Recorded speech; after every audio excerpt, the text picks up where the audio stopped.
noite, irmãos e irmãs, graça e paz.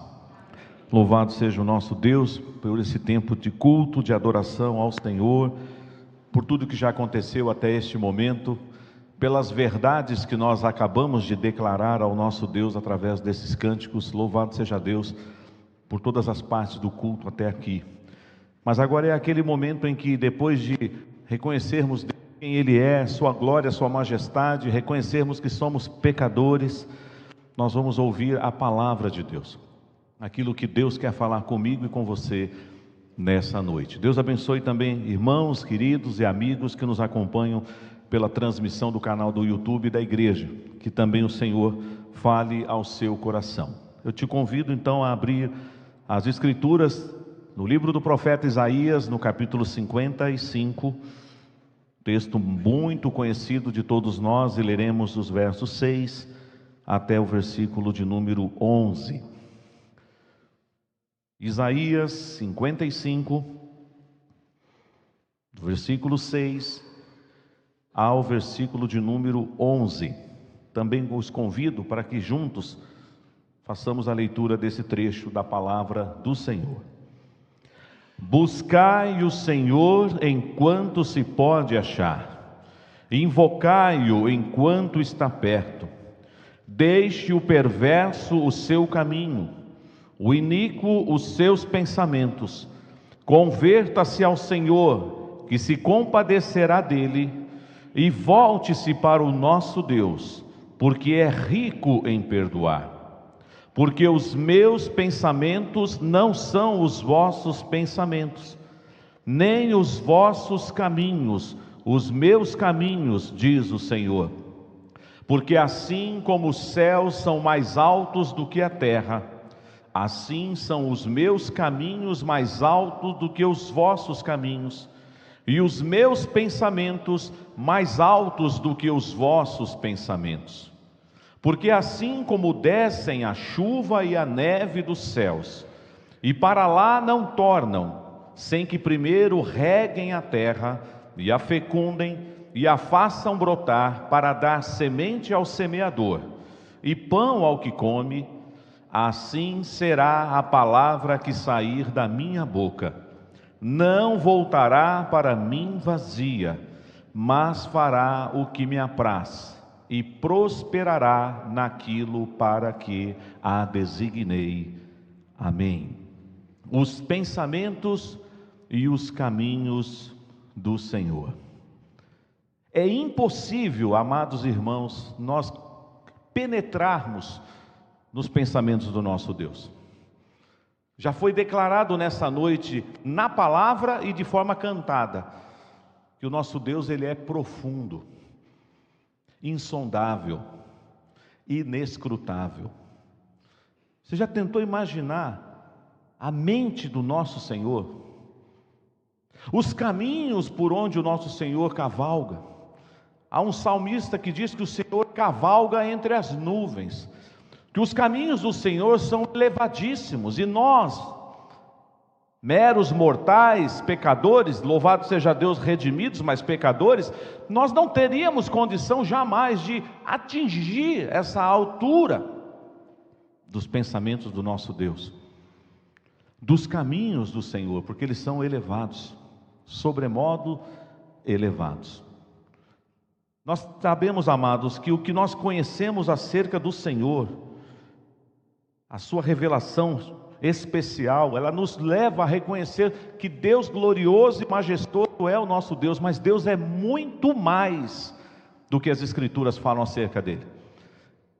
Essas coisas foram escritas para que nós creiamos nele, para que nós reconheçamos o seu poder, a sua glória, a sua majestade. E até para reconhecer o seu poder, a sua glória e a sua majestade, nós precisamos dele, da ação dele em nós, porque por nós mesmos nós não chegaríamos a essa conclusão. Mas não pense você que Deus é somente isto que Ele já se revelou para nós, porque Ele é muito mais. E nós não suportaríamos se Deus se revelasse na sua plenitude, na sua glória, neste momento. Será que nós ficaríamos do jeito que estamos agora, vocês aí sentados e eu em pé aqui pregando a palavra, se Deus realmente rasgasse os céus e Ele se manifestasse com toda a sua glória, com todo o seu poder, será que nós permaneceríamos aqui vivos? Ele é muito mais poderoso, muito mais majestoso, muito mais glorioso do que qualquer mente seja capaz de alcançar o caminho sobremodo elevado do nosso Deus. Deus levantou o profeta Isaías num período difícil da história do seu povo, sobretudo do reino de Judá. Isaías é um profeta que será levantado pelo Senhor e ele profetizará num período de alguns reis, iniciando pelo período ali, término do reinado de Uzias, nós temos Jotão, nós temos o rei Acás, termina no período do rei Ezequias. Vale a pena reler a biografia, a história registrada nas escrituras desses reis, o rei Uzias, o rei Jotão, o rei Acás, o rei Ezequias. E é no período destes reis que Deus levanta Isaías, que recebe uma visão do Senhor.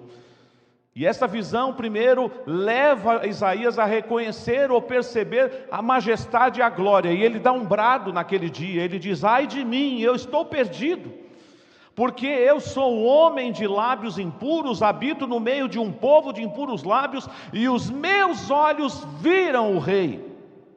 Por isso que ele gritou. Nós não suportaríamos, irmãos, a glória, o que o Senhor mostra para nós, e fez isso com alguns dos seus servos no passado, foram alguns vislumbres, alguns lampejos, mas nenhum homem conseguiu contemplar o Senhor na sua glória e na sua majestade. Por isso que Ele é inescrutável, por isso que Ele é insondável, por isso que Ele é profundo. Aqui mesmo no livro de Isaías, há um versículo que realmente eu gosto muito. Se você quiser ler comigo, só para a gente imaginar um pouco esse Deus tremendo. No capítulo 57, o versículo 15, diz assim: porque assim diz o alto, o sublime, que habita a eternidade, o qual tem o nome de santo, habito no alto e santo lugar. Mas olha agora o grande paradoxo da vida: mas habito também com o contrito e abatido de espírito, para vivificar o espírito dos abatidos e vivificar o coração dos contritos. Deus é glorioso, majestoso, altíssimo, elevadíssimo são os seus caminhos, os seus pensamentos, mas Ele declara nesse texto que Ele habita também no meu e no seu coração. Como pode isso? O Senhor não cabe nos céus, o Senhor não se comporta na sua glória, sua majestade, num universo criado por Ele, mas Ele cabe no seu coração. Mas há aqui uma condição, e nós vamos ver isso daqui a pouco no texto. Outro cântico tão lindo quanto os que foram entoados nessa noite ao Senhor, mas que nos leva a pensar nisso quando declaramos: Tu és soberano sobre a terra, sobre os céus Tu és Senhor absoluto, tudo que existe acontece, Tu sabes muito bem, Tu és tremendo, mas apesar desta glória que tens, Tu te importas comigo também. E esse amor tão grande eleva-me, amarra-me a Ti. Tu és tremendo. Quais são os pensamentos de Deus? Quais são? Qual é a distância do caminho do Senhor, do meu caminho e do seu caminho? Isaías, então, levantado pelo Senhor nesse período, profetiza contra a nação que está dando as costas para o Senhor, faz alianças com as nações, que não confia no Deus poderoso, em que está adorando a outros deuses, está profanando o nome do Senhor. E Deus então traz o profeta Isaías para mandar mensagem sim de juízo, mas também de esperança. E a partir do capítulo 40 de Isaías, nós vemos assim o Senhor também sendo apresentado como a esperança de Israel, como o Messias que haveria de vir. E é interessante, irmãos, que aí alguns estudiosos ficam até em dúvida se é o mesmo Isaías do capítulo 1 ao 39, porque ele está falando de um período, ele está falando de uma época em que ainda haveria de acontecer, que já é o período pós-exílio, o período da restauração. E aí o pessoal diz, mas como ele pode ter escrito isso, se ele viveu muito tempo do cumprimento disso? Mas era uma profecia. Assim como ele foi levantado por Deus para profetizar sobre o reino messiânico 700 anos antes de se cumprir, ele também foi usado por Deus para trazer uma mensagem, uma profecia do que haveria de acontecer com o seu povo depois dos 70 anos do cativeiro e a sua restauração. Então, quando você lê o profeta Isaías, você fala, mas ele estava vivendo naqueles dias. É só você entender o contexto. Se ele foi profeta até o período do rei Ezequias, o cativeiro veio depois, não foi, irmãos? Do período de Ezequias. O próprio Ezequias cometeu uma atitude lá, um deslize. O que Ezequias fez? Depois que Deus prorrogou a vida dele, dando 15 anos de vida para ele. Ele recebeu uma embaixada da Babilônia. E ele ficou tão impressionado com a embaixada da Babilônia, né? Que ele resolveu mostrar tudo. Ele abriu os tesouros da casa do Senhor. Ele mostrou toda a glória de Israel, todas as belezas. Aí Deus fala o que pela boca do profeta Isaías para o rei Ezequias? Tudo que você mostrou, eles vão levar.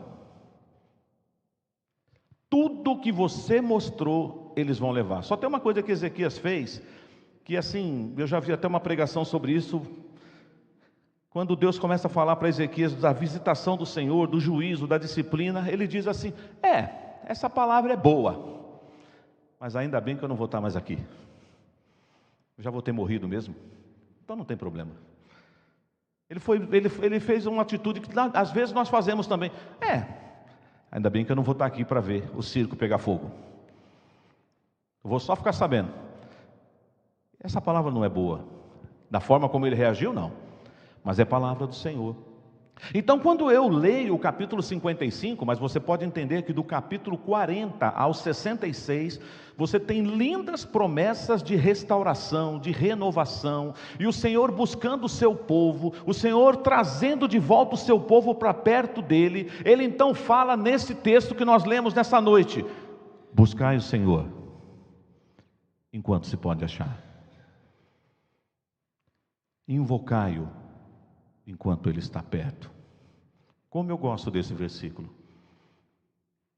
Quantas vezes esse versículo foi um bálsamo no meu coração, como se o Senhor dissesse assim: meu filho, minha filha, me busque, clama a mim, eu estou aqui perto de você, pode me invocar e eu vou te responder.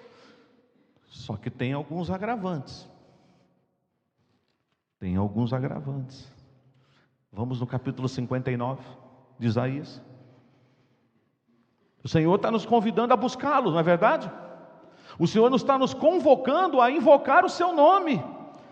E olha que palavra maravilhosa que o Senhor fala ao seu povo, no capítulo 59, verso 1.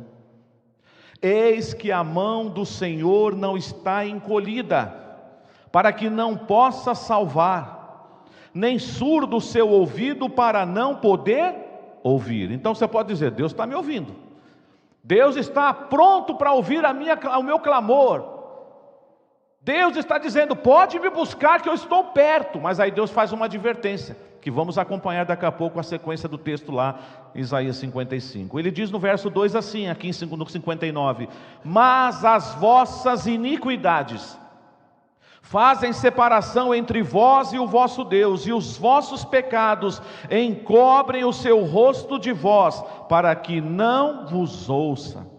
Porque as vossas mãos estão contaminadas de sangue, e os vossos dedos de iniquidades, os vossos lábios falam mentiras, e a vossa língua profere maldade.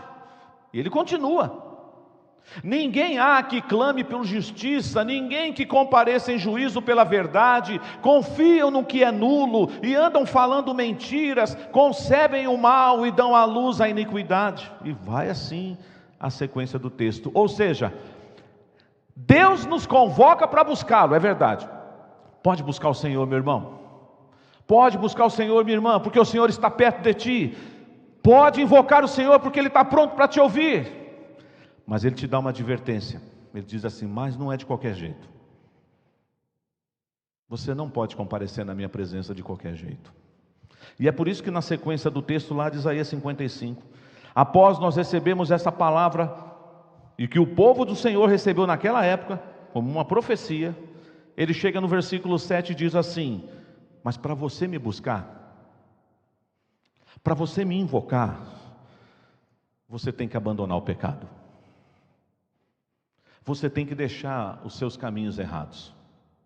Você tem que se converter ao Senhor. E ele então lhe diz assim no verso 7: deixe o perverso o quê? O seu caminho. O iníquo, os seus pensamentos. Converta-se ao Senhor, que se compadecerá dele, e volte-se para o nosso Deus, porque Ele é rico em perdoar. Então Deus está dizendo assim: eu convoco os meus filhos, eu convoco o meu povo, me busquem, invoquem o meu nome, eu estou perto de vocês. Mas aí Ele diz: mas tem um detalhe: se vocês não se arrependerem dos seus pecados, vocês não podem comparecer diante de mim. O Salmo 15, que nasceu num momento difícil, quando Davi estava tentando trazer a arca para Jerusalém, e Uzá precipitadamente colocou a mão na arca, para não deixar a arca cair no chão. Vocês conhecem a história? E aí Davi desistiu. Davi falou: não quero mais levar a arca não. A arca foi para a casa de Obed-edom. E o Salmo 15 nasce naquele momento: quem, Senhor, habitará no teu santo monte? Ou quem habitará no teu tabernáculo? Quem habitará no teu santo monte? Será que nós podemos entrar na presença de um Deus que é santo e majestoso?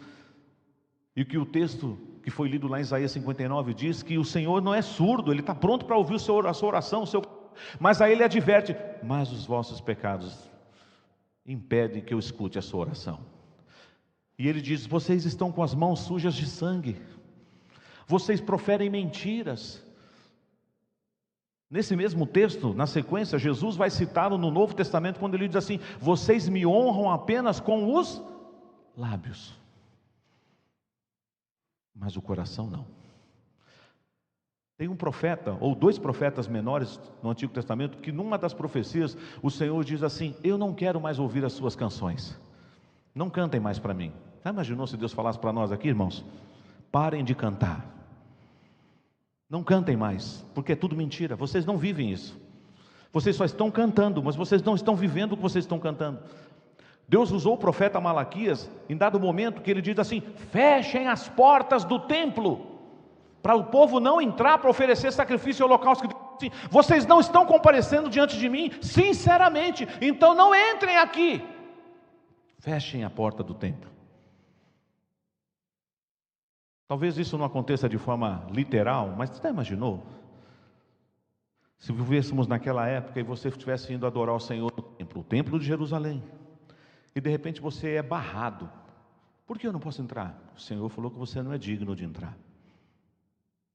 Você não pode entrar. Suas mãos estão sujas de sangue, seus lábios proferem mentira. Então Ele não quer receber a sua adoração, Ele não quer receber o seu louvor. Mas Ele continua falando: busque o Senhor, invoque o Senhor, mas abandone os seus pecados. E é interessante, daqui a pouco vai ficar mais claro isso para nós. Ele fala duas palavrinhas que o Senhor vai trabalhar com ela na sequência. Ele fala que o perverso tem que deixar o quê? O seu caminho. Que caminho? O caminho que nós andávamos outrora. O apóstolo Paulo, escrevendo aos Efésios, no capítulo 2, ele diz assim: Ele vos deu vida, estando vós mortos nos vossos delitos e pecados, nos quais andastes outrora, segundo o curso deste mundo, inclinado às carnes, fazendo a vontade da carne, e éramos filhos da ira. É uma pergunta pessoal, você não pode responder por mim, eu não posso responder por você. Por qual caminho você tem andado? Que caminho que você está andando? O caminho do Senhor? Ou você tem escolhido andar por outros caminhos? Deus está falando, deixe esse caminho. Deus fala agora, abandone também os seus pensamentos. O que está sendo produzido na nossa mente, irmãos? Você teria vergonha se os seus pensamentos fossem projetados aqui neste momento, tudo que está na minha cabeça, o que eu estou pensando agora, começasse a aparecer como uma mensagem LED aqui assim, e você falou, meu Deus, pastor, é isso que o senhor está pensando agora? Misericórdia! Eu sei que é outra pergunta inquietante, mas é possível nós estarmos dentro de uma igreja, como estamos agora, cantando, adorando, ou deveríamos estar adorando, e pensando coisas erradas? É possível? Infelizmente é.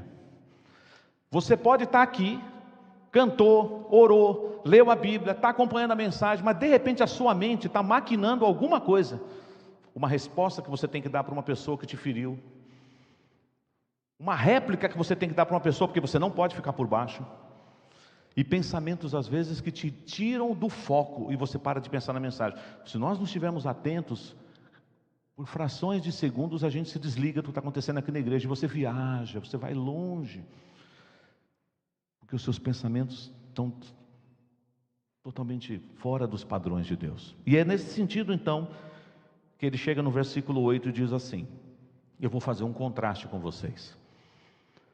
O seu caminho não é o meu caminho. Os seus pensamentos não são os meus pensamentos. Então, para você andar na minha presença, para você viver na minha casa, para você ser o meu filho de verdade, para você ser a minha filha de verdade, você vai ter que mudar. Eu sei que você precisará da minha ajuda para que você mude, e eu estou aqui para te ajudar.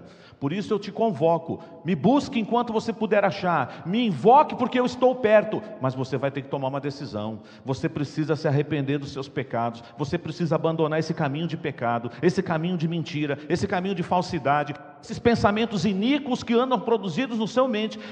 Na sua mente, você precisa se voltar para os meus caminhos, para os meus pensamentos. E aí ele faz para nós algo que a gente já sabe até a resposta. A resposta é, Senhor, não dá para te responder, porque o Senhor está acima dos céus, o Senhor não cabe no universo, o Senhor não cabe em nenhum lugar, apesar da tua palavra ter declarado, e eu creio que quando o Senhor olha para o meu coração e vê um coração contrito e quebrantado, o Senhor habita no meu coração, mas o Senhor é muito majestoso, o Senhor é muito glorioso. E ele então fala assim, para esses irmãos daquela época e para nós essa noite, se vocês querem me buscar, se vocês querem invocar o meu nome, vocês precisam abandonar o caminho do pecado, os pensamentos iníquos, vocês precisam ser trabalhados por mim para passar pela experiência da conversão, e eu vou me compadecer de vocês, e eu perdoarei o pecado de vocês. Às vezes, irmãos, nós trabalhamos alguns temas nas pregações, nos estudos, nas nossas devocionais, mas parece que esses temas vão ficando assim como comuns. Por exemplo, arrependimento e perdão de pecados. Como nós precisamos de mais pregadores falando sobre arrependimento e confissão de pecado? Nós não temos mais mensagem sobre isso, porque não é politicamente correto.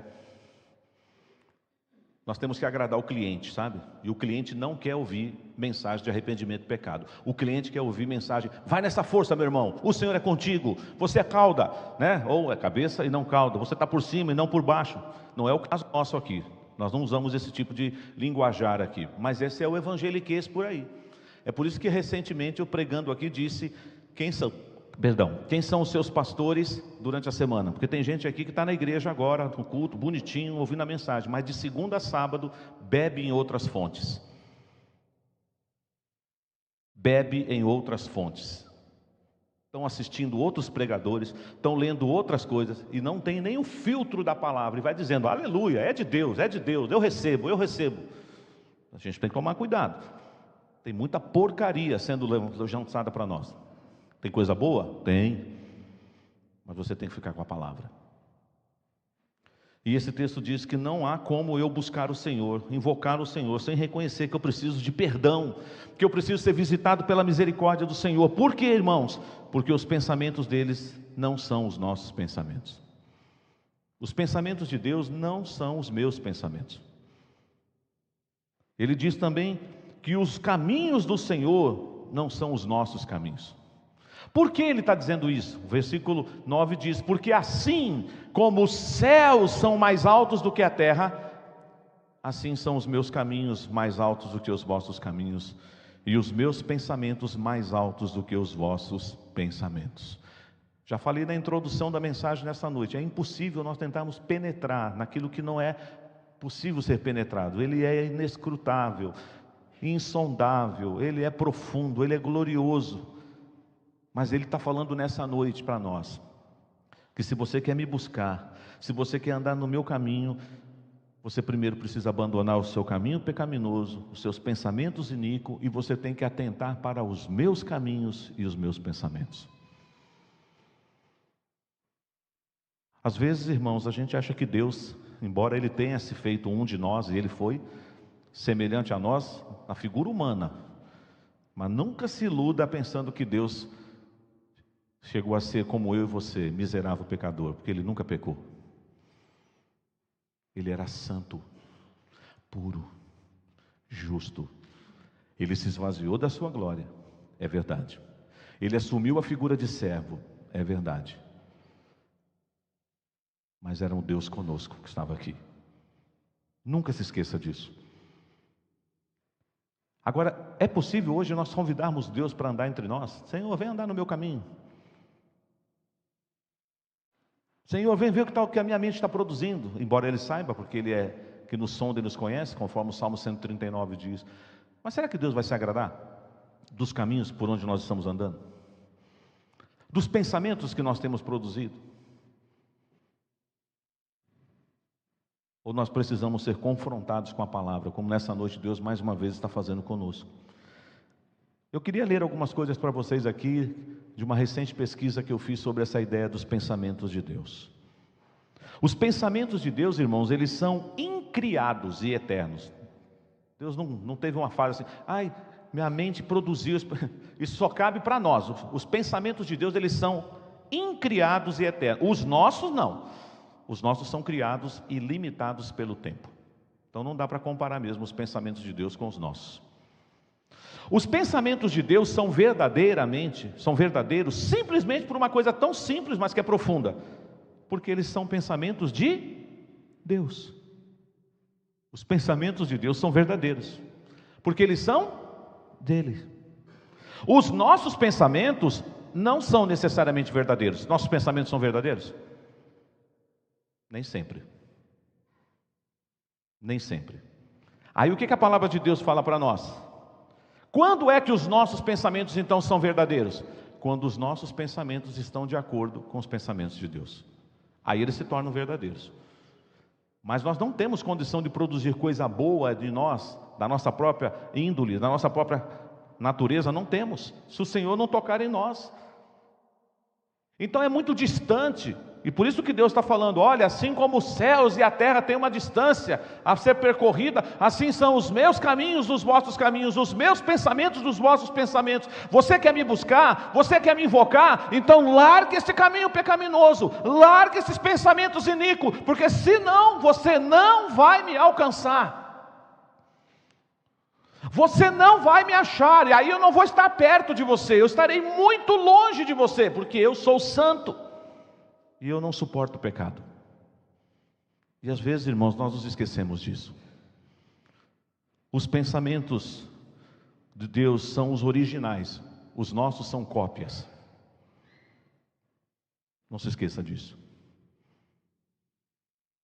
A versão original é o pensamento de Deus. O que eu tenho na minha cabeça, se eu me rendi aos pés de Cristo, são cópias dos reflexos dos pensamentos de Deus que atuam na minha mente, através da obra do Espírito Santo de Deus. Mas os nossos caminhos, os nossos pensamentos, não podem ser comparados com os pensamentos de Deus e com os caminhos de Deus. O recado do Senhor para nós essa noite, ele é bem simples, mas não deixa de ser profundo. Deus está te convocando mais uma vez para buscá-lo. Aí você diz: eu estou buscando, pastor. Eu estou fazendo o máximo que eu posso.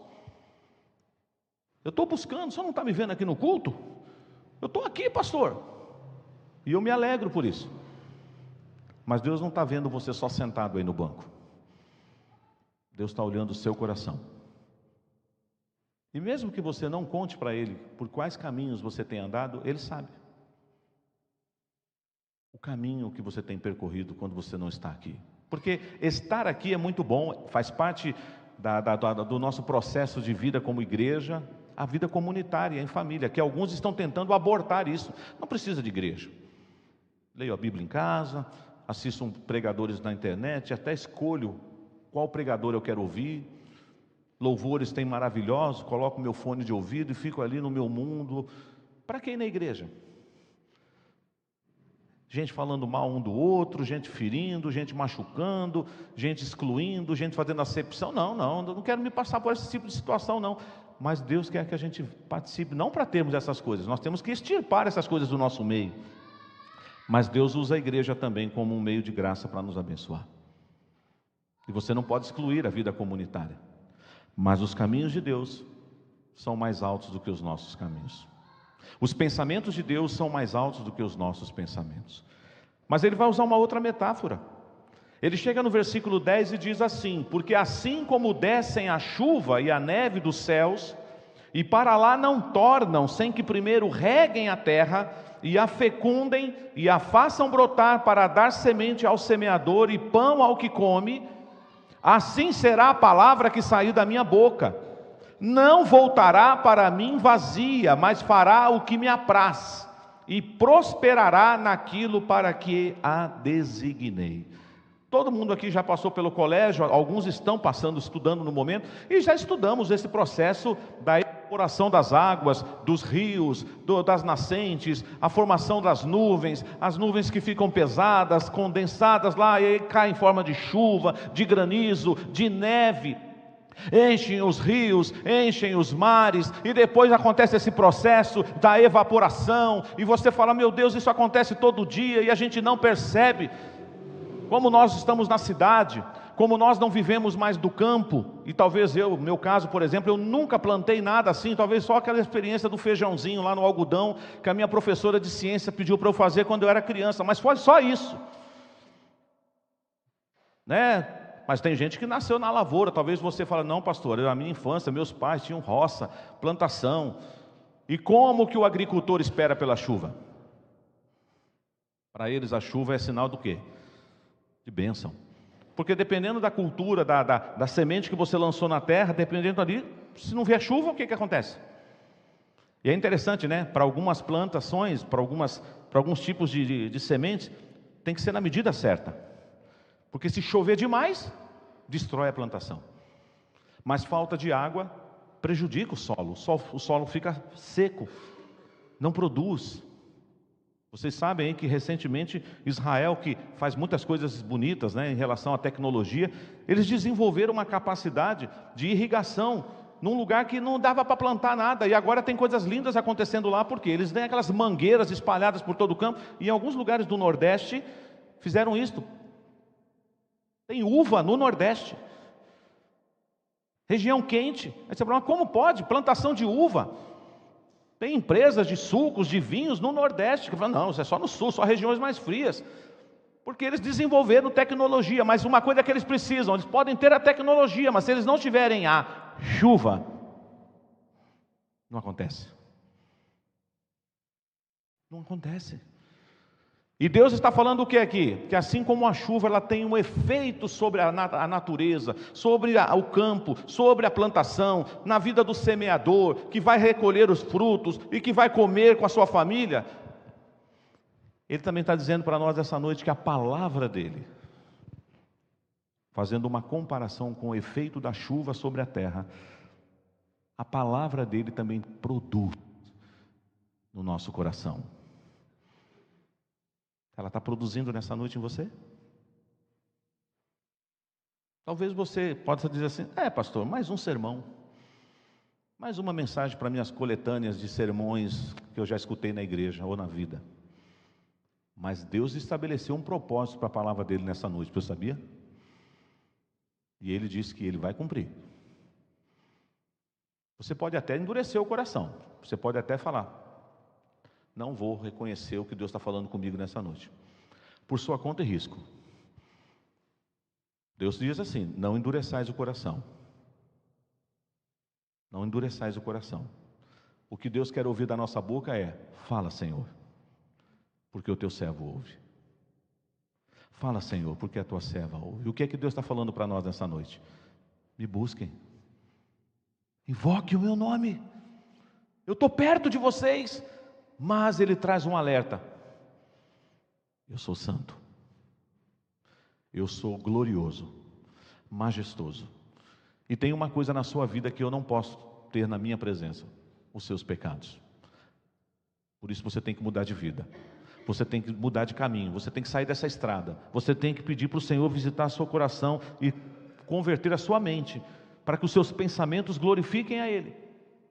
Aí você diz: impossível, pastor, impossível eu atingir esse lugar que é inatingível. Se Deus está dizendo que os pensamentos deles, que os caminhos deles são mais altos, são mais elevados do que os meus, como é que eu consigo chegar lá? Através de Jesus. Através de Jesus você chega lá. Quem, Senhor, habitará no teu tabernáculo? Quem, Senhor, habitará, morará no teu santo monte? Algum homem na face da terra, algum mortal que poderia estar na presença de um Deus tão puro e tão majestoso assim? Não. Mas pela mediação do Filho, pela obra de Cristo na cruz, eu posso alcançar o que para um homem mortal é inalcançável, mas para um homem em Cristo ele pode experimentar das profundezas do Senhor, da intimidade do Senhor. Ainda que não será da forma plena, porque nós não suportaríamos, não dá. Moisés, o homem que pediu o que para o Senhor? Eu quero ver a tua glória, Senhor. Que pedido ousado, não? Alguém aqui nessa noite gostaria de ver a glória de Deus? Nos moldes do Antigo Testamento? Senhor, eu quero ver a tua glória. Eu já falei isso com alguns jovens aqui recentemente. Não quero dizer que a gente não possa mais cantar esse cântico, mas se você cantar, se um dia a equipe de louvor colocar na playlist aqui esse cântico, a começar da equipe de louvor, a gente tem que pensar 300 mil vezes antes de cantar: eu vejo a glória do Senhor hoje aqui, a sua mão e o seu poder sobre mim, os céus abertos hoje eu vou contemplar. Você está preparado para ver isso, meu irmão? Talvez alguns aqui sairiam correndo, se esse céu rasgar, se Deus destelhar e se te arrancar esse forro daqui da igreja, você vai agarrar nos bancos, você vai gemer, você vai pedir misericórdia, você vai confessar os seus pecados, você vai gritar. Mas Jesus pegou o meu pecado, o seu pecado, o nosso pecado, e Ele cravou lá na cruz. Por isso Ele diz o que mesmo em João 14,6? Eu sou o caminho, e a verdade, e a vida. Ninguém vem ao Pai se não for por mim. Jamais poderíamos estar na presença de um Deus tão tremendo, que declara na sua palavra que os pensamentos deles, que os caminhos deles são mais altos do que os nossos, se não fôssemos mediados pelo maior mediador que possa existir entre Deus e os homens, o único mediador, Jesus. Por isso você não precisa sair desesperado daqui dizendo: não vou conseguir, pastor, não vou conseguir, é alto demais, é elevado demais, como assim? Mas em Cristo Jesus Ele te propicia isso. Você pode andar nos caminhos do Senhor. E eu quero, para finalizar a mensagem nessa noite, não precisa abrir, eu vou ler, você conhece esses versos. Esses homens, eles eram pecadores como eu e você, mas alguma coisa diferente aconteceu na jornada deles aqui na terra. Estes homens, eu creio que em alguma medida, embora a Bíblia não esconda quando eles erraram, eles atingiram os caminhos do Senhor. Ainda que a mente do Senhor seja inescrutável, Não dá para sondar a Deus. Deus é insondável. Deus te sonda. Deus me sonda. Deus nos sonda e nos conhece. Mas sondar a mente de Deus, só o Espírito. É o que a palavra diz. Mas, por exemplo, andou Enoque com Deus.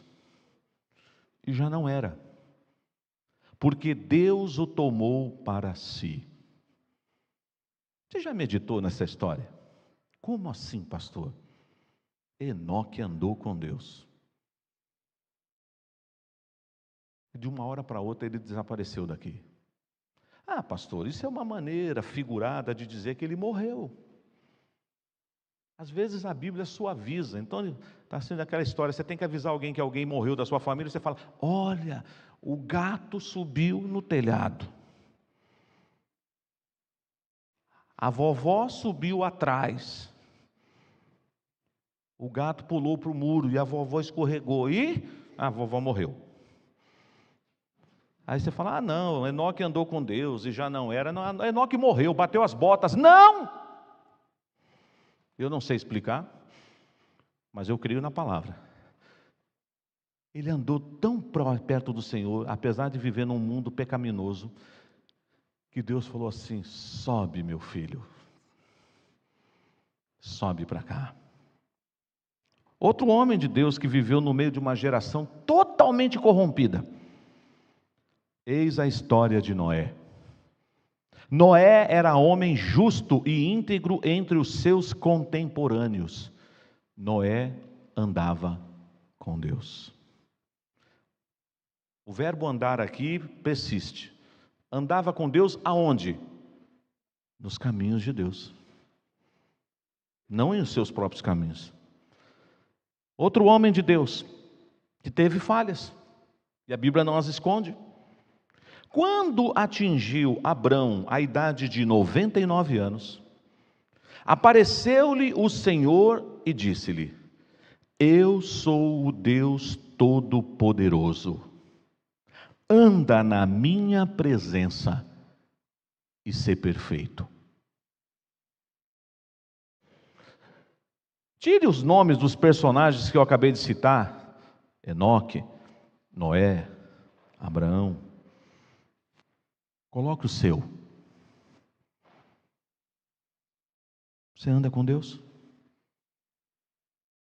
Você tem buscado uma vida de excelência na presença de Deus para que você conheça aquilo que Deus se deixa conhecer, aquilo que Ele já revelou na sua palavra, porque o que Ele não revelou não nos pertence, mas as coisas reveladas nos pertencem, para que nós glorifiquemos a Ele, a gente fica assim estupefados, que a gente fique maravilhados, que a gente não tenha palavras. Você chega uma hora que você vai buscar no seu vocabulário, e você diz, eu não tenho palavras para qualificar, para magnificar, para declarar quem Ele é, mas eu só sei que Ele é tudo isso e muito mais, porque Ele é tão alto, Ele é tão sublime, e Ele está me convidando para buscá-lo. Buscai o Senhor enquanto se pode achar, invocai-o enquanto Ele está perto. Ele está aqui. Você veio buscar o Senhor nessa noite? Eu não perguntei se você veio buscar a sua bênção. Não é o nosso caso, mas está cheio de igreja por aí, pessoal, vamos buscar a bênção. E alguns ainda falam de forma errada. Eu tenho familiares que falam assim também, então não estou sendo deselegante ou desrespeitoso com os meus irmãos. Mas tem gente assim, vou lá na igreja buscar a bênção. A bênção. Buscar a bênção. Eu não vim buscar a bênção nessa noite. Eu não vim. Eu vim buscar o doador das bênçãos. Eu vim buscar a fonte das bênçãos. E eu tenho certeza, não pelos meus méritos, mas pela obra de Cristo na minha vida, que eu vou voltar para casa abençoado. Porque o doador das bênçãos está aqui. E Ele está dizendo comigo e com você nessa noite assim, meu filho, minha filha, me busque mais uma vez, de todo o seu coração. Invoca o meu nome, mas eu preciso te alertar de uma coisa, você não pode continuar por este caminho pecaminoso. Não combina mais com você, você é de Cristo, você é luz, você é sal, por que você está insistindo nessa estrada? Vai terminar mal, usando a linguagem jovial de hoje, vai dar ruim. Não vai dar certo, não. Desista dessa estrada, ande pelos meus caminhos. Por favor, clame ao Senhor para que da sua mente saiam palavras boas, conforme Paulo escreveu aos Filipenses no capítulo 4. Tudo que é bom, tudo que é puro, tudo que é respeitável, tudo que é amável, tudo que é de boa fama, seja isso o que ocupe os vossos pensamentos. Às vezes a gente até brinca, mas não basta brincar. Ainda bem que ninguém lê os meus pensamentos. Por quê? Você está pensando coisa errada? Por que ainda bem que ninguém lê os seus pensamentos? Tem alguma coisa errada aí? Ué, porque você não precisa. Se Deus resolvesse fazer assim, ó, eu vou revelar tudo que está na cabeça do Gilberto agora para todo mundo saber. Não, Senhor, espera um pouquinho. Eu preciso editar. Preciso editar, porque tem frases aí que eu vou assustar a igreja. Tem alguma coisa na sua cabeça que você não quer que o seu irmão que está do seu lado aí saiba? Melhor não, pastor. Melhor não. Ele não vai entender. Ela não vai entender. Então tem alguma coisa errada, não tem? Mude. Desista desse caminho, dessas atitudes. Quando esse culto terminar, não o culto, porque o culto nunca termina, mas essa reunião, esse ajuntamento, cuidado com o que você vai falar ali na porta. Cuidado com o que você vai falar dentro do seu carro para os que vieram de carro. Cuidado com o que você vai falar hoje na mesa do jantar ou na sala assistindo algum programa de TV. Cuidado. Porque de repente você vai verbalizar coisas que estão na sua mente. Você, mas nós estamos vindo de onde mesmo? De vez em quando não dá vontade da gente falar isso para os nossos parentes? A gente está vindo da igreja, né? Engraçado, parece que a gente está vindo de um outro lugar. Porque para sair uma palavra dessa da minha boca, da sua boca, eu acho que a gente não foi na igreja, não. Você está vindo de onde? Você foi no culto mesmo? Você tem certeza? Você foi edificado na palavra? Você adorou o Senhor nessa noite? Porque como é que você proferiu uma palavra dessa? E às vezes, irmãos, não precisa nem chegar em casa. Isso pode acontecer aqui dentro da igreja. Para nossa tristeza e vergonha. Deixe o iníquo os seus pensamentos. Converta-se ao Senhor, porque Ele é rico em perdoar. Os pensamentos de Deus, os seus caminhos são tão altos, tão elevados, que eu não consigo atingir. Por mim mesmo? Não. Mas quando Cristo entra na história, e Ele leva a cruz, as minhas iniquidades, as minhas transgressões, e Ele morre na cruz, paga um alto preço, eu tenho agora acesso à presença desse Deus. Mas Ele continua me dizendo, para você me buscar, para você me invocar, você não pode ficar flertando com o pecado. Você não pode ficar brincando com o pecado, porque Deus não mudou. Ele te ama como pecador, mas Ele abomina o pecado que eu cometo contra Ele.